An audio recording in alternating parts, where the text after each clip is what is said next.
தினமும் ஒரு ஃபோன் வருது. ஏன் ஃபேஸ்புக்கில் வீடியோ போடுறீங்க? ஏன் இப்படி போடுறீங்கன்னு. ஃபேஸ்புக்கு என்கிட்ட கிடையாது. திருப்பி நான் சொல்லிக்கிட்டே தான் இருக்கேன். இன்ஸ்டாகிராமும் யூடியூப் மட்டும்தான் என்கிட்ட இருக்குது. இவ்வளோ வந்து எடிட் பண்ணி என்ன நீங்கள் போடுறீங்களா? உன்னுடைய ஃபேமிலியில் வந்து உங்கள் அம்மா, உங்கள் அக்கா, தங்கச்சி, உன்னுடைய பொண்டாட்டி, பிள்ளைகளாக இருப்பாங்களே, இவங்களெல்லாம் ஏன் எடிட் பண்ணி போடணும்னு உனக்கு தோணலை? அடுத்தவன் பெத்த பிள்ளை, ஊரார்த்தம் பொண்டாட்டி, இவங்கள மட்டும்தான் உனக்கு போடணும்னு தோணுதா? சரி, என்னைய நீ போடுறிய இந்த சந்தோஷம் வந்து உனக்கு எத்தனை நாளைக்கு நிலச்சிரும் பாரு. ஏன்னா எனக்கு ஒரு குடும்பங்கள் இருக்குது, சொந்த பந்தம் இருக்குது, இவ்வளோ பேர் இருப்பாங்க, அவங்கள வந்து மற்றவங்க பார்ப்பாங்களே அப்படிங்கிற ஒரு இதே இல்லாமல் எடிட் பண்ணி நீ இவ்வளோ தூரம் போடுற.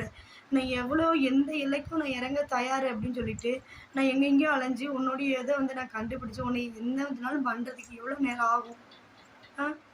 நீ வந்து தேவையில்லாத பண்ணிக்கிட்டு இருக்கீங்கன்னு நான் நினைக்கிறேன்.